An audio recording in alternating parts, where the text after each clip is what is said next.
Greetings to everyone at home. This is your humble host, Osgoode, still on lockdown here at the Gallery of Curiosities. Though I have been, thus far, exceedingly diligent about enforcing isolation here at the gallery, at times brutally so, it has now come to pass that I am required to venture out for supplies. Yet I cannot seem to locate my old plague mask. Those N95s you all seem so comfortable in simply will not do, I fear. If I must go out masked, I shall go out in style. Stedman? Hello, Osgoode. Oh, Here is the potion you asked for. is it cocktail hour already? No. This is my latest hand sanitizer formula. I see. Remember, you wanted a fresh batch for going out today. Good heavens, it smells at least 80 proof. I did use up the gin to make it. Now here, you've not seen a plague mask lying around now, have you? No, but I'll be happy to help you look for it. Never mind that. I need to introduce the exhibit for the remote stream. Do you think it's too early for cocktail hour? I don't see why not. We've been starting at 9 a.m. all week. Well, since you used the last of the gin up for that hand sanitizer of yours, let's see if you can make up some decent martinis with it. No problemo. I have my portable bartender kit right here. If only the rest of the staff was as useful as you are, Stedman. If only, Osgoode.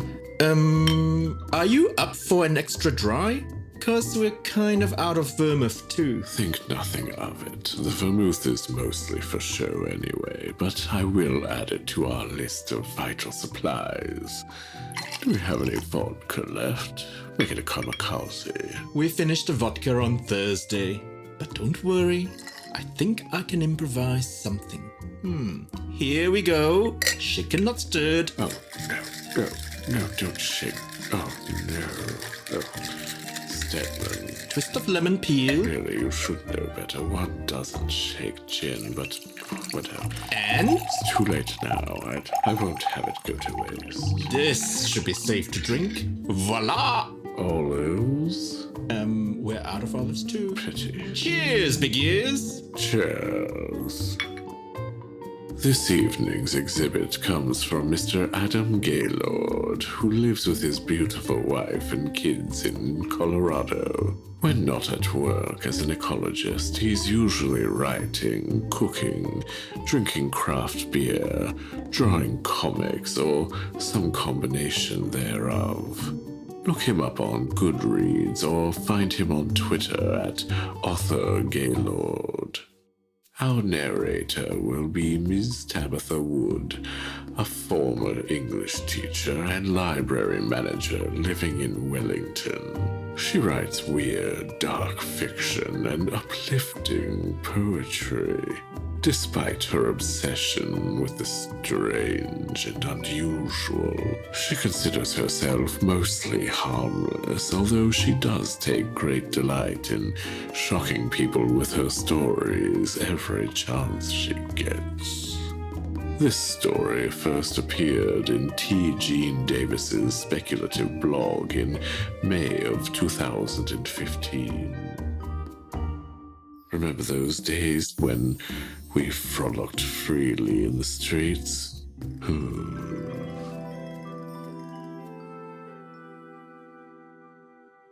The There It Is Store by Adam Gaylord. The bell over the door jingled, and Claire hastily tucked her book under the counter. It was one of her favourites, and she'd just gotten to the best part. She didn't want a customer to come in and claim it. An older man, probably twice Claire's age, entered the store. Actually, he really more danced his way in. The man turned this way and that, his eyes trained on the ground, all the while patting his pants, alternating front pockets and then back. Claire suppressed a giggle at the sight of his search dance, as it was fittingly known in the trade. The man gave up the floor and scanned the shelves by the door, muttering to himself while patting his breast pockets. "I swear I just had him. I was walking out the door." He passed over boxes of buttons, jars full of jewellery, several large sacks stuffed with socks, and a pail packed with pocket watches, before stopping in front of a particularly large crate, nearly overflowing with keys. He gave a low whistle, eyeing the huge box with trepidation. "Good morning, Mr. Crowhurst," Claire interrupted his search. "Oh, yes. Hello." Mr. Crowhurst wandered up to the counter, still patting. "I really hope you can help me. Do you happen to know where—" He trailed off, his eyes drifting to the shelves behind her. Claire felt the tingle of the "there it is" magic, and the man's patting finally stopped, his face lighting up. "There they are." She retrieved the keys to his steam car, third shelf on the right, just like last time, and he passed her a few coins with a thank you. Claire eagerly reached for her story as the man made his way out of the shop, now muttering to himself about something else. But as his voice faded away, it was the lack of another sound that made her stop. She cocked her head, but still there was silence. Peering around a wire rack stacked with wallets, she found a petite young woman in a ruffled dress, frozen in the entryway, her small frame keeping the door from hitting the bell. The girl glanced back and forth, into and out of the shop, as if contemplating leaving a well-worn forest path to enter the foreboding undergrowth. "Come on in. It's okay," Claire prompted. She entered the store, her wide eyes taking in the rainbow of kites and kerchiefs draped from the ceiling. She ran a gentle hand over a glass case of spectacles and gloves, and shied away from a cabinet of dentures, hairpieces, and false eyes. She made it to the counter and waited, her face mostly hidden by long curly blonde locks. "Can I help you?" Claire asked. "I'm not sure." She hesitated. I think I've lost something." "What have you lost?" "I'm not sure, but I know it's gone. I can feel it. Something important." She shuddered slightly, her hands pulling her ruffled skirt tight around her. If something's taken from you, it's like you lost it, right?" She looked up with such pain in her eyes, yet such hope, that Claire's voice caught in her throat. It was a mix of emotions that she recognised from her own troubled youth. This was the hard part of the job. Adults mostly lost things, material possessions they misplaced or forgot.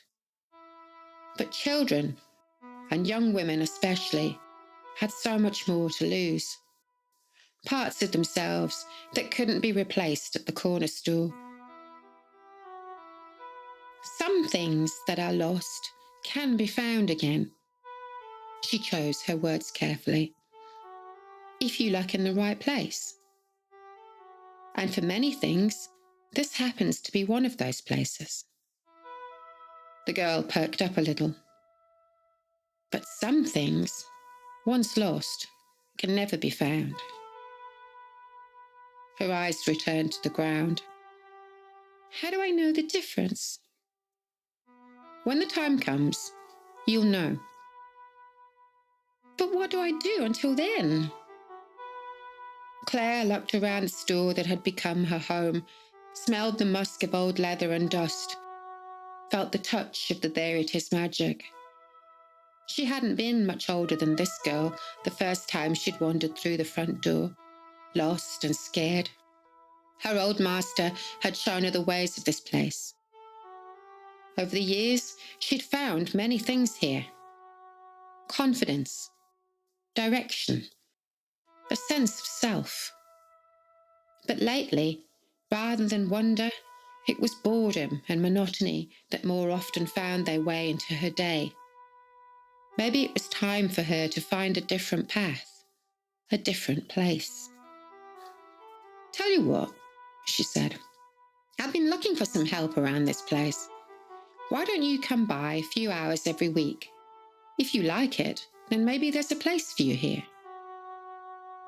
The girl hesitated, her eyes flitting back toward the door. "Plus, it will let you keep an eye out for whatever it is you've lost." The girl thought for a moment and then nodded, giving a pretty little smile. She promised to come back the next day bright and early. Claire told her to wear trousers to be ready to get her hands dirty. And as Riley left, for that was the girl's name, Claire found that it was she who had found something that day. Something she didn't even know she'd been missing. And the There It Is magic tingled.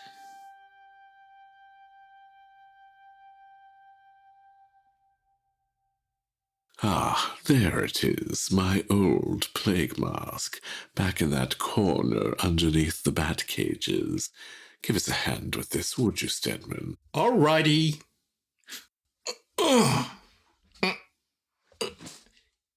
It seems to be attached to something. It looks like a mannequin. I don't recall having a mannequin in storage. They should still all be sitting around the dining room table. It seems to be attached to the head. Let's see. Let me get the buckles loose. Do be careful. That's an original. Wait a minute. Oh dear. This isn't a mannequin. No, that is Roger, or rather that was Roger. What? One of the old editors.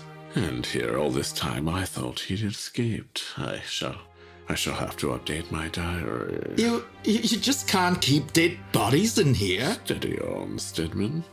I'll go out and fetch our supplies now, and perhaps later we can give old Roger here a good wax dip and make him useful again. What? I always did fancy opening a wax museum wing to the gallery. What's wrong with you, Osgoode? Oh, everything. Gallery of Curiosities is produced under a Creative Commons International 4.0 non-commercial attribution, no derivatives license. All story copyrights remain with the authors. This episode was produced in May of 2020. For full show notes, visit us on the web at gallerycurious.com.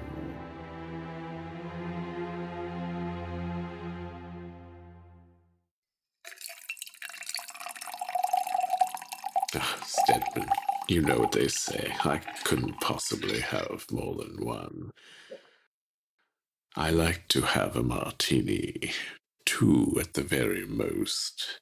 3, I'm under the table. 4, I'm under the host.